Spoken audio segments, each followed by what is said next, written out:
On May 3, 2007, 3-year-old Madeleine McCann vanished from her family's holiday apartment in Praia da Luz, Portugal.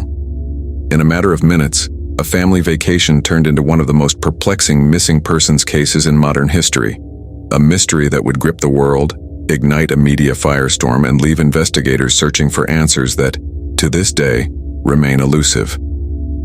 Let us know where you're listening from, and don't forget to subscribe for more real-world mysteries. It began as an ordinary family holiday. The McCanns, Jerry and Kate, both doctors from Leicestershire, England, had chosen the Ocean Club resort in the small, sun-drenched town of Praia da Luz for a week-long break with their 3 children, Madeleine and her younger twin siblings, Sean and Amelie. The trip was meant to be a chance to relax, to enjoy the warmth of the Algarve coast, and to spend time with friends. The group included several other families, all with young children, all looking forward to a peaceful escape. The Ocean Club was a sprawling complex of whitewashed apartments, palm trees, and winding paths. It was the kind of place where families felt safe, where children played freely, and where the biggest worry was often the strength of the afternoon sun. For the McCanns, it was a welcome respite from the pressures of daily life back home. Each evening, the adults in the group would gather for dinner at the resort's tapas restaurant, just a short walk from their apartments. The children, exhausted from days spent swimming and playing, would be put to bed in their respective rooms. The parents took turns checking on them throughout the evening, a routine that felt both practical and secure. But on the night of May 3rd, that sense of security was shattered. The McCann's apartment, number 5A, was situated on the ground floor, with a small patio and sliding glass doors that opened onto a quiet street. That evening, as the sun set over Praia da Luz, Kate and Jerry put Madeleine and the twins to bed around 7:30 p.m. Madeleine, just days away from her 4th birthday, was tucked into her pink and white bed, her favorite soft toy by her side. At 8:30 p.m., the adults gathered at the tapas bar about 50 meters away. They could not see the apartment from their table, but the distance felt manageable. Every 20 to 30 minutes, one of the parents would leave the table to check on the sleeping children. It was a system they had used all week, and it had never given them cause for concern. Jerry McCann made the first check at around 9:05 p.m. He entered through the unlocked patio door, saw all 3 children asleep, and returned to the restaurant. At 9:30 p.m., another member of the group, Matthew Oldfield, offered to check on the McCann children as well as his own. He later reported that he saw the twins in their cots, but did not look closely enough to confirm Madeleine's presence. At 10:00 p.m., Kate McCann rose from the table for her own check. She walked the familiar path back to apartment 5A, expecting to find her children sleeping peacefully. Instead, she found the door to the children's bedroom wide open, the window shutter raised, and Madeleine's bed empty. Panic set in almost immediately. Kate ran back to the restaurant shouting, "Madeleine's gone, someone's taken her." The group rushed to the apartment, searching every corner, calling her name, hoping for a simple explanation. A sleepwalking child, a hiding place, a misunderstanding. But Madeleine was nowhere to be found. Within minutes, the alarm was raised. Resort staff and guests joined the search, scouring the complex, the nearby streets, and the beach. The local police, the GNR, arrived at the scene around 10:40 p.m., followed later by the Polícia Judiciária, Portugal's criminal investigation unit. The initial response was chaotic, marked by confusion and a lack of clear protocol for a missing child case. The apartment quickly became a hub of frantic activity. People came and went, searching for clues, comforting the McCanns, and trying to make sense of what had happened. Windows and doors were opened and closed, footprints were left behind, and potential evidence was inadvertently disturbed. In those critical early hours, the scene was not secured as it should have been. As the night wore on, the search expanded. Volunteers combed the streets with flashlights, calling Madeleine's name into the darkness. Police officers questioned neighbors, staff, and anyone who might have seen something unusual. But there were no clear leads, no sign of forced entry, and no immediate suspects. The McCanns were left in a state of shock, their world turned upside down in an instant. Kate later described the moment as utter disbelief, panic, terror, and helplessness. Jerry, too, was overwhelmed by the sudden, incomprehensible loss. Their friends rallied around them, but there was little comfort to be found. By morning, news of Madeleine's disappearance had begun to spread. Posters were printed, photographs distributed, and the local community mobilized to help. The Portuguese police launched an official investigation, treating the case as a potential abduction. But questions lingered. How could a child disappear from her bed in a busy holiday resort? Who could have taken her and why? And would the answers ever be found? As the first rays of sunlight touched the Algarve coast, the search for Madeleine McCann entered its second day. The world was about to learn her name, and the mystery of her disappearance was only just beginning. Dawn broke over Praia da Luz on May 4, 2007, but for the McCann family, the night had never truly ended. As the sun rose, the search for Madeleine intensified. The small resort town, once a haven for holidaymakers, was now the epicenter of a growing crisis. Word of the missing British child spread quickly, first among locals, then across Portugal, and soon around the world.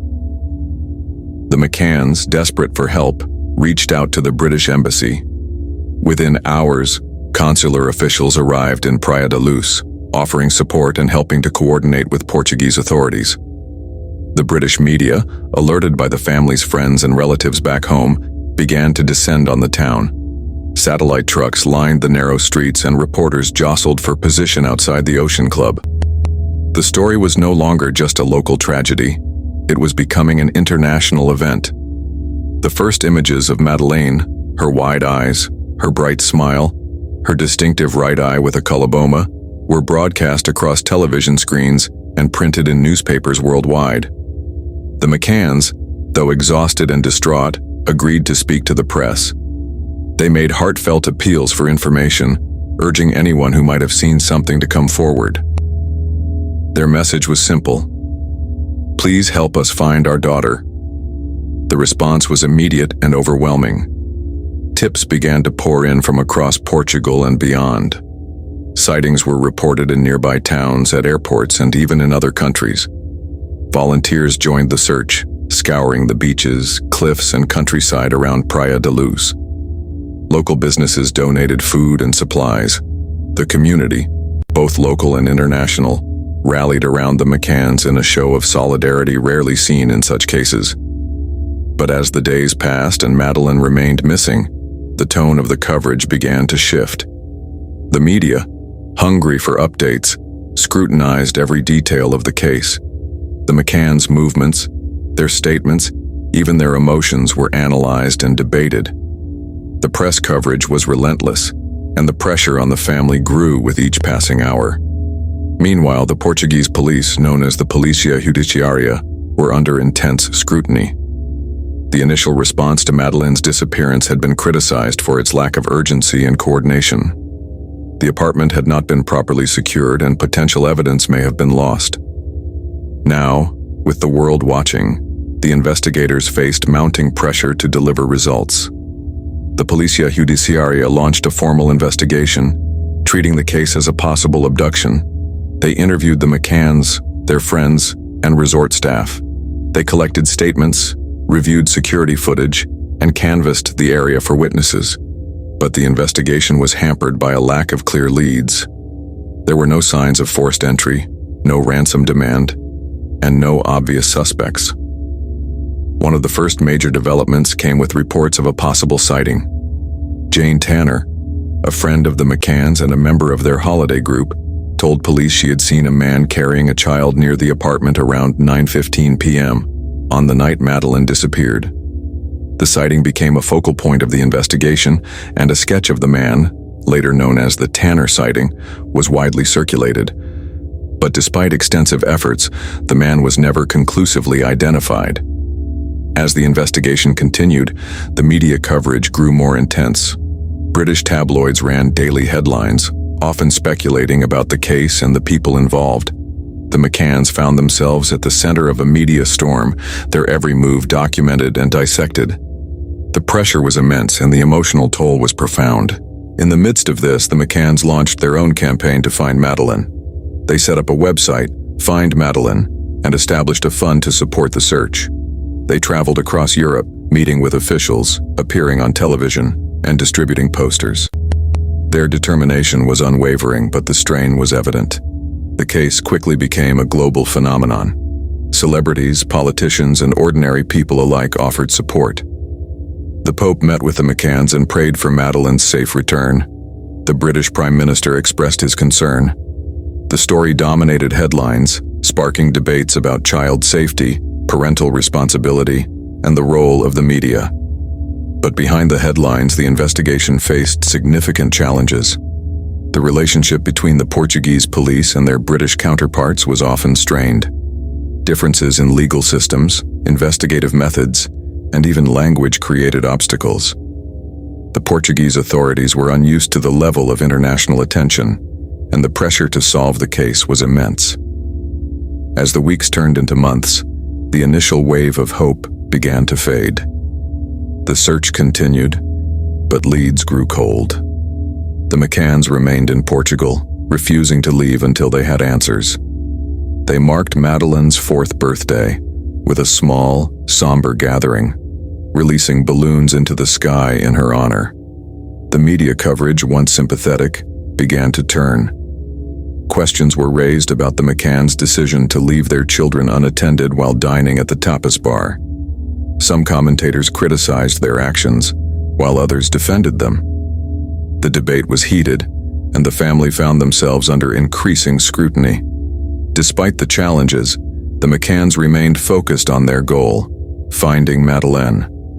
They continued to work with the police, to appeal for information, and to keep their daughter's story in the public eye. Their resilience inspired many, but the pain of not knowing was ever present. By the end of the summer, the case had become one of the most high-profile missing persons investigations in history. The world watched as the search for Madeleine continued, hoping for a breakthrough that would bring her home.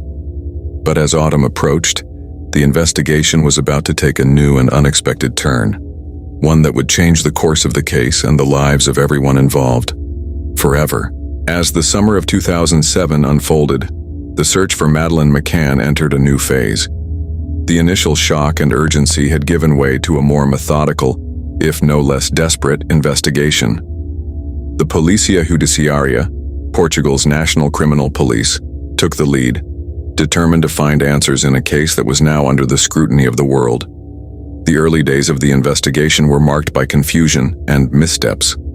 The crime scene at apartment 5A had not been properly secured in the crucial hours after Madeleine's disappearance. Well-meaning friends, staff, and police had moved through the apartment, potentially disturbing or destroying evidence.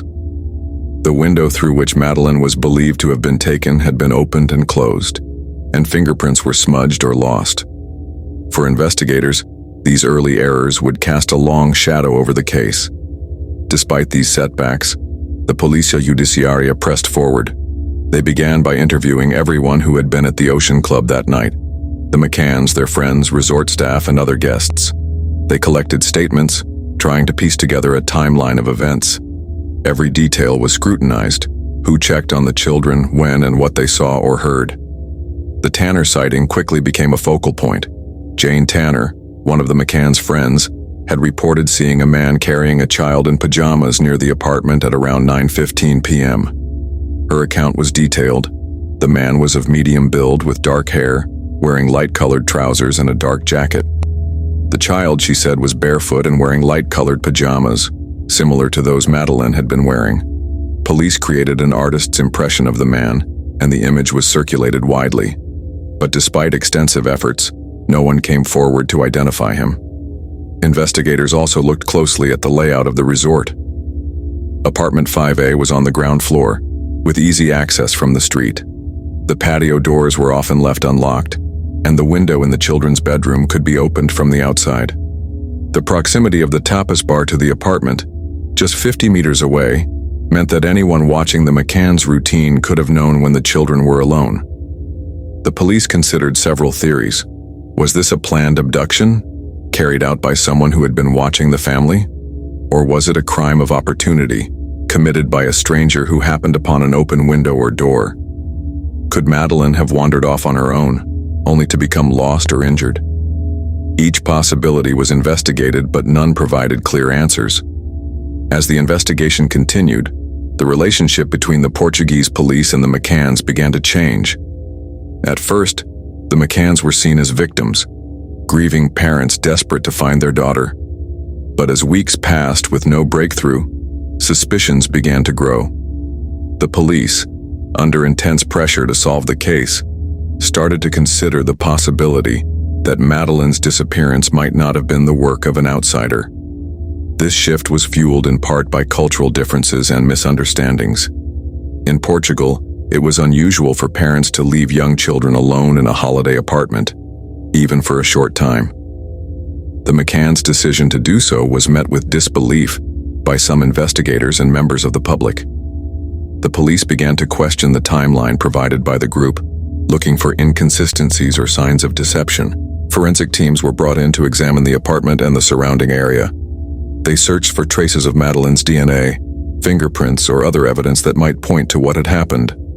Cadaver dogs and blood detection dogs were used to search the apartment, the McCanns' rental car, and other locations. The results of these searches would later become a source of controversy and speculation. Meanwhile, the investigation expanded to include potential suspects. Police looked into the backgrounds of resort staff, local residents, and known criminals in the area. They examined reports of suspicious individuals seen near the Ocean Club in the days leading up to Madeleine's disappearance. One name that quickly emerged was Robert Murat, a British-Portuguese property consultant who lived nearby and had volunteered to help with translation and media relations in the early days of the search. Murat became the first official arguido, or formal suspect, in the case. Police searched his home, questioned his family and friends, and examined his movements on the night of May 3rd. The media seized on the story, and Murat's life was turned upside down. Despite intense scrutiny, no evidence was found linking him to Madeleine's disappearance, and he was eventually cleared of suspicion. But the focus on Murat highlighted the growing tension between the police, the media, and the community. As the investigation dragged on, frustration mounted on all sides. The McCanns, feeling the pressure of public scrutiny and the weight of suspicion, continued to cooperate with the police, but also began to seek help from private investigators and legal advisors. The British police, invited to assist, found themselves navigating a complex web of jurisdictional and procedural challenges. The Portuguese authorities, for their part, struggled to balance the demands of a high-profile international case with the limitations of their resources and experience. The investigation was hampered by leaks to the press, conflicting reports, and a lack of clear direction. The case files grew thicker, but the answers remained elusive. By late summer, the investigation had reached a crossroads.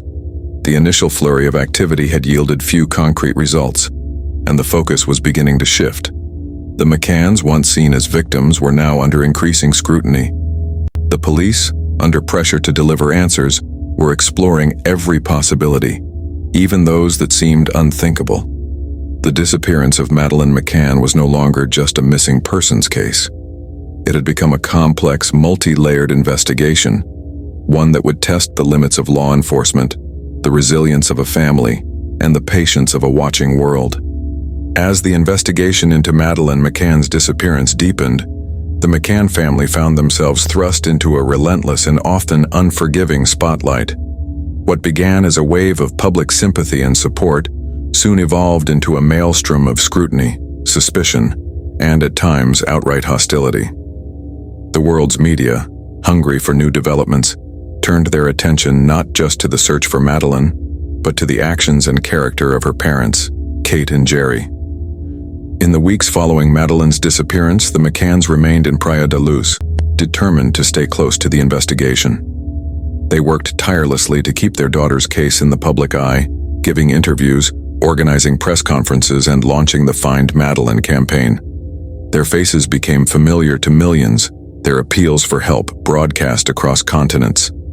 The image of Madeleine, her distinctive eye, her innocent smile, became a symbol of hope and heartbreak. But as the days turned into weeks and then months, the tone of the coverage began to shift.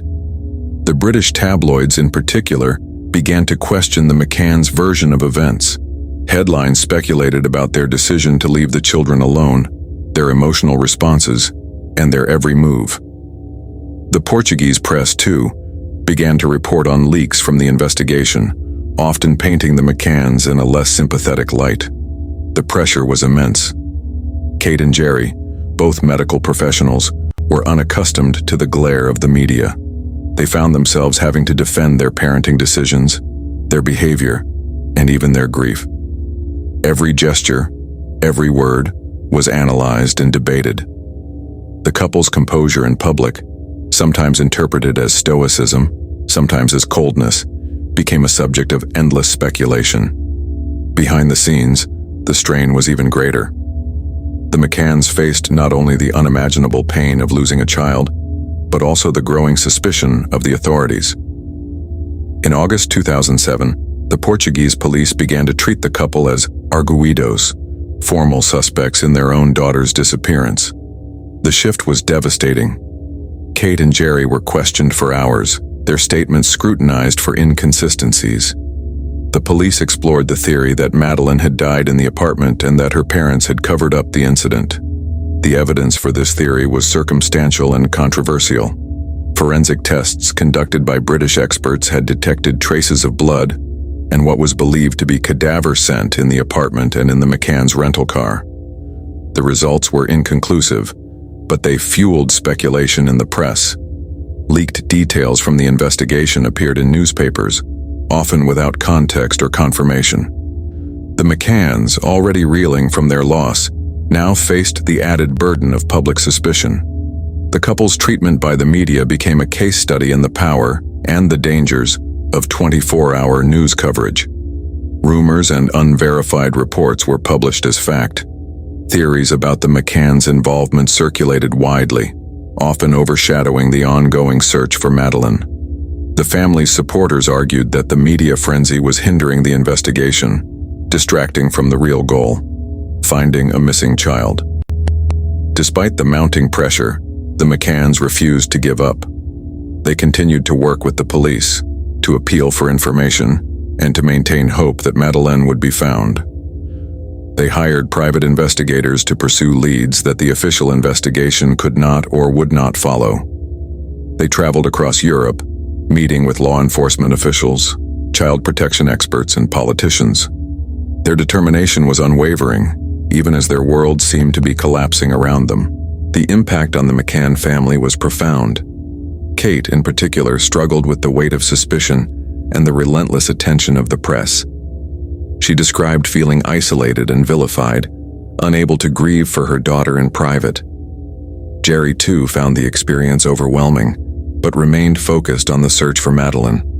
The couple's relationship was tested, but their shared commitment to their daughter kept them united. The treatment of the McCanns by the media and the public raised important questions about the nature of high-profile investigations. How much scrutiny is too much? At what point does public interest become intrusion? And what is the cost, both personal and societal, of turning a family's tragedy into a spectacle? As the months passed, the investigation continued, but progress was slow. The Portuguese police, under intense pressure to solve the case, struggled to balance the demands of the media, the expectations of the public, and the realities of a complex and challenging investigation. The relationship between the McCanns and the authorities grew increasingly strained, marked by mistrust and frustration. In September 2007, 4 months after Madeleine's disappearance, the McCanns made the difficult decision to return to the UK. The move was not an admission of defeat, but a recognition that they could do more for the search from home. They continued to campaign tirelessly, raising funds, organizing events, and keeping Madeleine's story in the headlines. But the shadow of suspicion lingered, both in Portugal and in the UK. The case had become a global phenomenon, a story that transcended borders and cultures. It sparked debates about parenting, policing, and the role of the media. It inspired countless theories. some plausible, others far-fetched. And it left a family and a world searching for answers. For the McCanns, the pain of not knowing was matched only by the determination to keep searching. They refused to be defined by suspicion or by the relentless scrutiny of the press. Their focus remained always on finding their daughter. But as the first anniversary of Madeleine's disappearance approached, the investigation was at a standstill. The police had no new leads, no suspects, and no clear direction. The McCanns remained arguidos, their lives forever changed by a night in May that had started like any other. The world watched, waited, and wondered, would the truth about Madeleine's disappearance ever be known? As the investigation into Madeleine McCann's disappearance entered its second year, the focus on suspects and persons of interest intensified.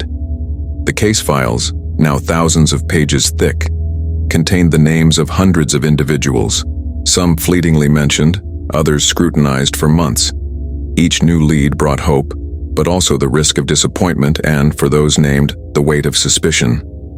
The first and most publicized suspect was Robert Murat, a British-Portuguese property consultant who lived just 150 yards from the Ocean Club. Murat had volunteered as a translator in the early days of the search, eager to help both the police and the McCanns. But soon, his proximity to the scene and his willingness to be involved drew attention. On May 14, 2007, just 11 days after Madeleine vanished, Murat was declared an arguido, a formal suspect, by Portuguese police. The media descended on Murat's home, and his life was turned upside down. Police searched his property, seized his computers, and questioned his family and friends. Rumors swirled in the press, with some outlets drawing comparisons to other high-profile cases. Yet despite the intense scrutiny, no evidence was found linking Murat to Madeleine's disappearance. He consistently maintained his innocence, and in July 2008, more than a year after being named a suspect, his arguido status was lifted. Murat would later win substantial libel damages from several newspapers for their coverage. But Murat was not the only person to fall under suspicion. As the investigation continued, police examined the backgrounds of numerous individuals connected to the Ocean Club and the surrounding area. Resort staff, local residents, and known criminals were all questioned. The police also looked into reports of suspicious activity in Praia da Luz in the days and weeks leading up to Madeleine's disappearance. One such report came from a tourist who claimed to have seen a man watching the McCann's apartment in the days before May 3rd. Another witness described a group of men acting strangely near the resort. These accounts fueled theories that Madeleine's abduction had been planned, possibly by a criminal gang involved in child trafficking. The police pursued these leads, but none led to a breakthrough. The investigation also extended beyond Portugal's borders. Interpol was notified, and law enforcement agencies across Europe were alerted. Sightings of Madeleine were reported in Spain, Morocco, and even as far afield as Malta and Belgium. Each report was investigated, but none could be substantiated. The global search for Madeleine became one of the largest of its kind, with her image appearing on posters, billboards, and news broadcasts around the world. As the months passed, the focus of the investigation shifted repeatedly. At times, the police concentrated on the theory of a stranger abduction. At other times, they explored the possibility of an accident or cover-up. The use of forensic dogs in the McCann's apartment and rental car led to renewed speculation about the parents' involvement, but the scientific evidence was inconclusive and hotly debated by experts. In 2008, with the case at an impasse, the Portuguese authorities made a controversial decision. The status of all formal suspects, including the McCanns and Robert Murat, was lifted, and the investigation was officially archived. The case was not closed, but it was no longer active. For many, it felt like a defeat, a tacit admission that the answers might never be found. But the story did not end there. In the years that followed, new suspects and persons of interest would emerge, each bringing fresh hope and renewed scrutiny. Among them was a man named Christian Bruckner, a German national with a history of criminal activity, including sexual offenses against children. Bruckner had lived in the Algarve region at the time of Madeleine's disappearance and was known to have committed burglaries and other crimes in the area. In 2020, German prosecutors announced that they had identified Bruckner as a prime suspect in Madeleine's case. They stated that they had concrete evidence linking him to her disappearance, though they stopped short of charging him. Bruckner, who was already in prison for unrelated offenses, denied any involvement. The announcement reignited global interest in the case and raised new questions about the original investigation. The focus on Bruckner highlighted the challenges of investigating a case that spanned multiple countries and legal systems. German, Portuguese, and British authorities all had roles to play, but coordination was often difficult. Differences in law, procedure, and priorities sometimes hampered progress. The passage of time only added to the complexity as memories faded and evidence grew cold. Throughout the years, other names surfaced, some briefly, others for longer. Each was investigated, and each in turn was either cleared or left in a limbo of suspicion. The sheer number of suspects reflected both the scale of the investigation and the desperation to find answers. For the McCanns, every new name brought a mix of hope and dread. Hope that the mystery might finally be solved, and dread that another innocent person might be caught in the web of suspicion.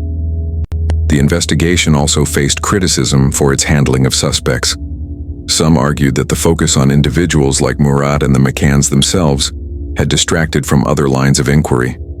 Others pointed to the challenges of working across borders and the limitations of forensic science. The case became a study in the difficulties of modern policing, especially in an era of instant communication and global media. As the years passed, the list of suspects grew longer, but the answers remained elusive. The shadow of suspicion fell on many, but the truth about what happened to Madeleine McCann continued to slip through the cracks. The search for suspects was only one part of a much larger story, a story that would soon draw in the resources of the British police and bring new hope, new controversy, and new questions to a case that had already become one of the most enduring mysteries of our time. By 2011, 4 years after Madeleine McCann's disappearance, the case had grown cold in Portugal. The official investigation remained archived, and the McCanns, still searching for answers, continued to campaign for a renewed effort. Their persistence, combined with mounting public pressure, led to a significant development: the involvement of the British police. In May 2011, the Metropolitan Police Service in London launched Operation Grange, a comprehensive review of the case at the request of then Prime Minister David Cameron. The goal was clear: to re-examine every piece of evidence, every witness statement, and every lead, using the latest investigative techniques and forensic science. For the McCanns, it was a long-awaited sign that their daughter's case had not been forgotten. Operation Grange began with a team of experienced detectives, analysts, and forensic experts. They started by reviewing the vast case files compiled by the Portuguese authorities, as well as the information gathered by private investigators hired by the McCanns. The British team worked closely with their Portuguese counterparts, but the relationship was not always smooth. Differences in legal systems, investigative priorities, and even language created challenges that would persist throughout the operation. One of the first tasks for Operation Grange was to address the inconsistencies and gaps in the original investigation. The team re-interviewed key witnesses, re-examined forensic evidence, and sought to clarify the timeline of events on the night of May 3, 2007. They also looked at the various theories that had emerged over the years, from abduction by a stranger to a targeted kidnapping, or even a cover-up. Forensic science played a central role in the review. Advances in DNA analysis and other techniques offered the possibility of uncovering new evidence from old samples. The British team re-examined the results of the cadaver and blood detection dogs, which had alerted in the McCann's apartment and rental car. These findings had been a source of controversy, with experts divided over their significance. Operation Grange sought to clarify what, if anything, the forensic evidence could truly reveal. The review also highlighted the challenges of working with evidence that had been collected under less than ideal conditions.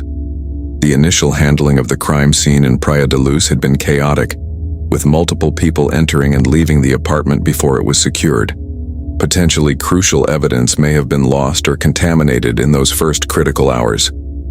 For the detectives of Operation Grange, This was a sobering reminder of how small mistakes can have lasting consequences. As the review progressed, the British team identified a number of new leads and persons of interest. They focused on a series of burglaries and sexual assaults that had occurred in the Algarve region around the time of Madeleine's disappearance. In several cases, the perpetrator had entered holiday apartments occupied by British families. The similarities were striking, and the team began to explore the possibility that Madeleine's abduction was part of a broader pattern of criminal activity.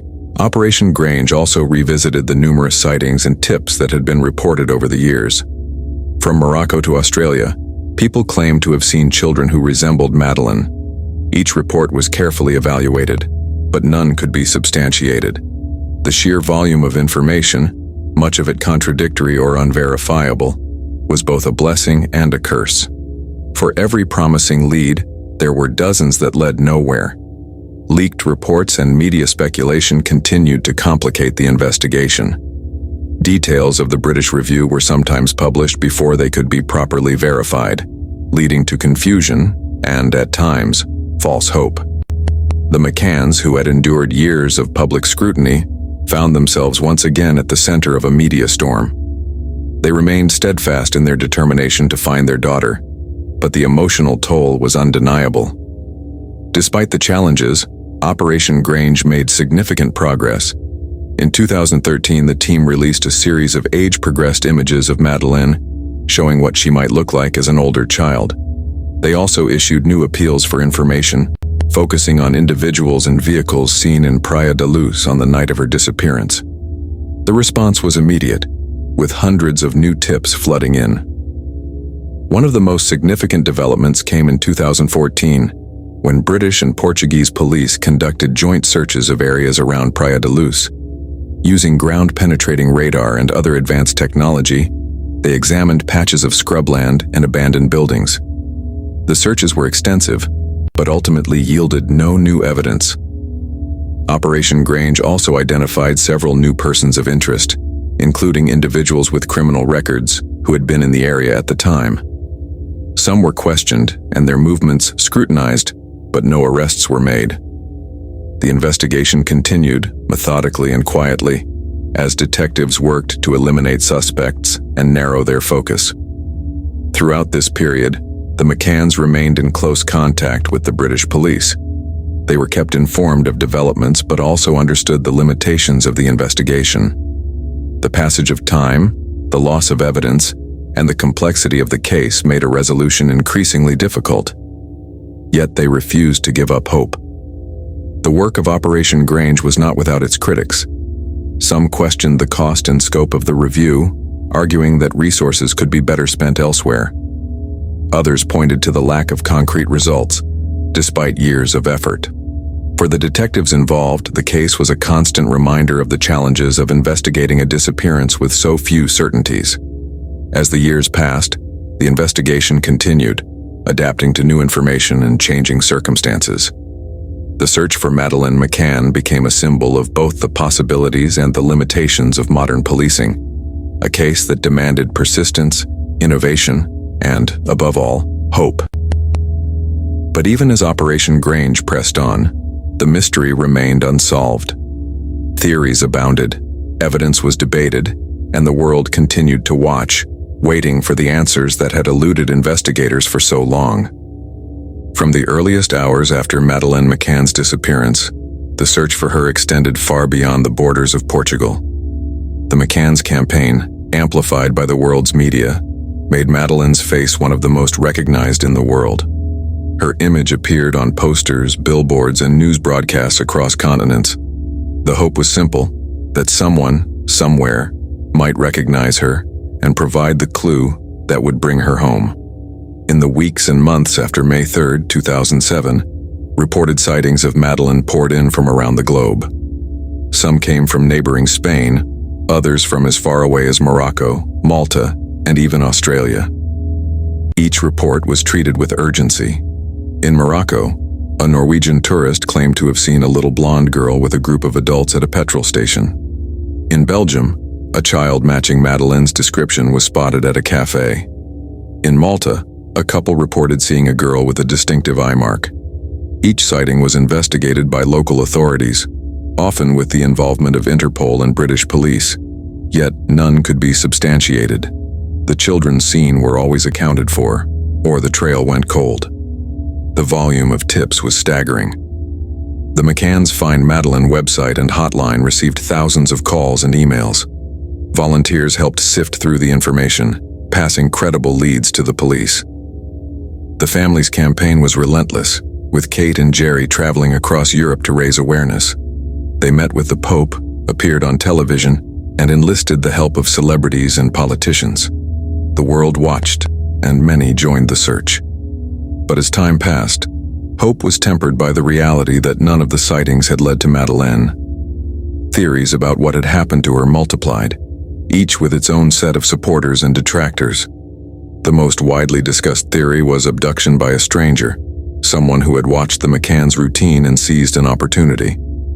This theory was supported by the Tanner sighting, in which Jane Tanner, a friend of the McCanns, reported seeing a man carrying a child away from the apartment around the time Madeleine disappeared.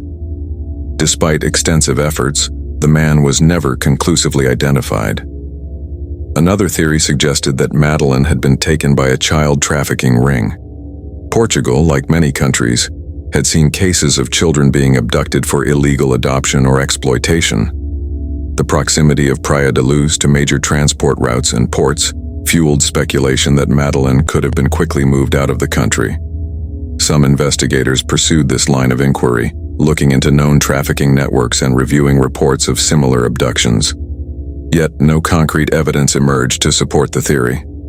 There were also those who believed that Madeleine's disappearance was the result of a burglary gone wrong.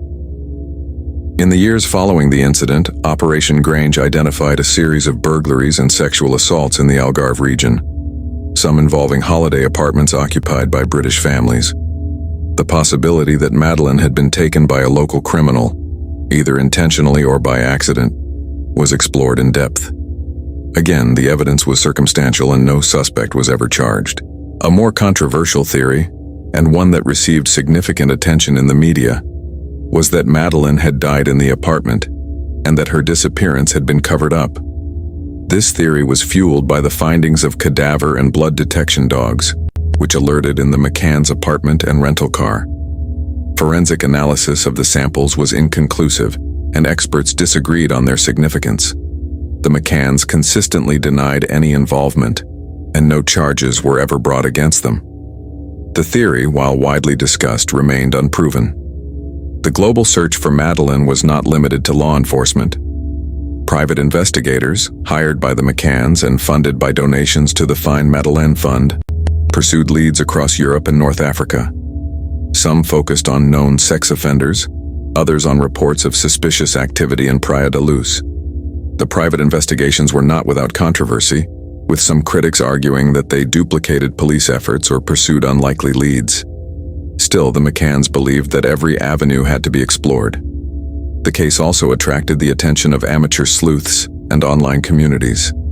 Forums and social media groups dedicated to Madeleine's disappearance analyzed every detail, from police files to media reports.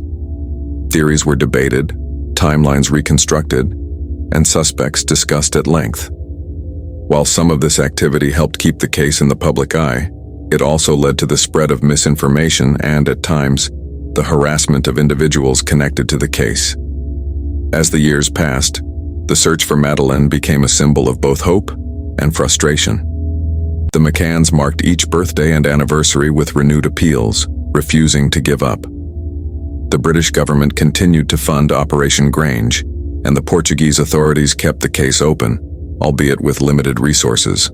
The world watched as new suspects were named, new searches conducted, and new theories proposed. In 2020, the announcement by German prosecutors that they had identified Christian Bruckner as a prime suspect brought a new wave of attention. Bruckner, a convicted sex offender who had lived in the Algarve at the time of Madeleine's disappearance, was said to have been in the area on May 3, 2007. German authorities stated that they had concrete evidence that Madeleine was dead, but did not disclose details. The investigation into Bruckner's possible involvement continues, with cooperation between German, Portuguese, and British police.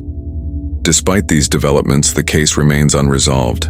Theories abound, but none have led to Madeleine's recovery. For the McCanns, the search is both a personal mission and a public cause. They have campaigned for better cooperation between police forces, improved systems for missing children, and greater awareness of child safety. The disappearance of Madeleine McCann is a story without an ending, a mystery that has endured for more than a decade. It is a case that has tested the limits of law enforcement, the resilience of a family, and the compassion of a global community. The search for answers continues, driven by hope, determination, and the belief that the truth, however elusive, is still out there. As the years have passed, the disappearance of Madeleine McCann has become more than a single case. It has become a symbol of unanswered questions, of hope and heartbreak, and of the enduring search for truth. Today, more than a decade and a half since that fateful night in Praia da Luz, the world still waits for answers. The facts, as they are known, remain stark and haunting. On the evening of May 3, 2007, 3-year-old Madeleine McCann was put to bed in apartment 5A of the Ocean Club Resort by her parents, Kate and Jerry. The family on holiday from the UK was joined by friends and their children. The adults dined at a nearby tapas restaurant, checking on the children at regular intervals. Sometime between 9 and 10 p.m., Madeleine disappeared from her bed. Despite immediate searches, appeals, and a global media campaign, she has never been found. The initial investigation by the Portuguese police was hampered by procedural missteps and the chaos of those first hours.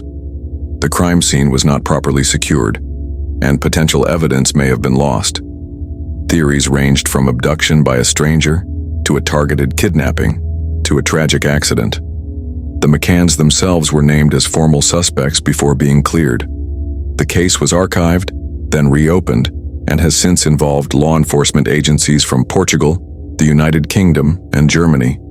Operation Grange, the British Review and Investigation, has spent years re-examining evidence, interviewing witnesses, and following new leads. The German authorities' identification of Christian Bruckner as a prime suspect in 2020 brought renewed attention, but as of now, no charges have been filed in connection with Madeleine's disappearance.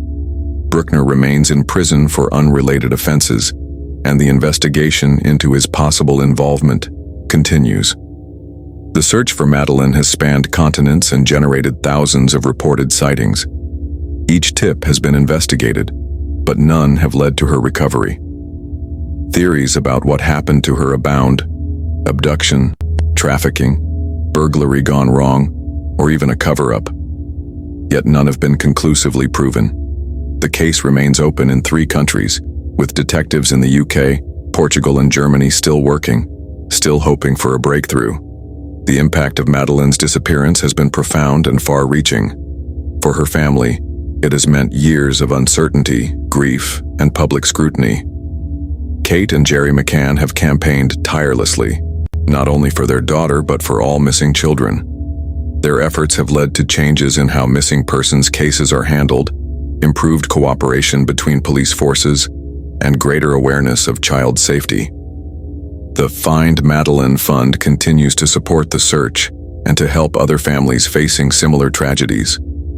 For the public, the case has been a source of fascination, debate, and at times, division. The intense media coverage, the speculation, and the online discussions have kept Madeleine's story in the spotlight, but have also raised questions about privacy, responsibility, and the role of the press. The McCann's experience has highlighted the challenges faced by families in the glare of global attention and the need for compassion and restraint. Law enforcement agencies have learned hard lessons from the case. The importance of securing crime scenes, of international cooperation, and of clear communication with the public has been underscored. The limitations of forensic science, especially when evidence is compromised, have been made painfully clear. The case has also shown the power of public engagement, the thousands of volunteers, the donations, the people who have kept Madeleine's image alive. Yet for all the efforts, the case remains unsolved. The questions that haunted the first days still linger. How did Madeleine disappear from her bed in a busy holiday resort? Who was responsible? And where is she now? Theories continue to circulate, but the truth remains elusive. Recent police statements reflect both the progress and the frustration of the ongoing investigation. In 2023, the Metropolitan Police reaffirmed their commitment to the case, stating, "We continue to pursue all viable lines of inquiry. The investigation remains open, and we will not give up until we have answers." German prosecutors, too, have reiterated their belief that Christian Bruckner is a key suspect, but have acknowledged the challenges of securing enough evidence to bring charges. The Portuguese authorities maintain their own investigation, working in parallel with their international counterparts. For the McCanns, the passage of time has not diminished their resolve. In a statement marking the 16th anniversary of Madeleine's disappearance, they wrote, "We will never give up hope. Madeleine is still missing, and we still need your help. Someone knows what happened. Our daughter deserves justice." The long-term impact of the case is felt not only by the McCann family, but by all those who have followed the story. It has changed the way missing children cases are handled, inspired new technologies and protocols, and reminded the world of the importance of vigilance and community. It has also left a legacy of empathy, a recognition that behind every headline is a family, a child, and a story that deserves to be told with care and respect. As the investigation continues, the world waits. Advances in forensic science, new witnesses, or a confession could one day provide the answers that have so long eluded investigators. Until then, the case remains a mystery, a reminder of the fragility of life, the persistence of hope, and the enduring search for truth. The disappearance of Madeleine McCann is a story without an ending, a question that remains unanswered. It is a case that has touched millions, changed lives, and challenged assumptions. And as long as there are people willing to search, to ask questions, and to remember, the hope for answers endures. Madeleine McCann's case remains unsolved, and until the day answers are found, the world will keep asking, what really happened to Maddie? Thank you for joining us on this in-depth journey through the disappearance of Madeleine McCann, a case that has touched millions, challenged investigators, and left a family searching for answers for over a decade. As we've explored, the story is not just about a single night in Portugal, but about the enduring impact of hope, the complexities of international investigations, and the resilience of those who refuse to give up. If you have any information about Madeleine's disappearance, authorities urge you to come forward. Even the smallest detail could make a difference. We appreciate you listening, reflecting, and remembering Madeleine with us. If you found this series meaningful, please subscribe, share, and let us know your thoughts. Your engagement helps keep these important stories alive. Until next time, stay safe, stay curious, and never stop seeking the truth.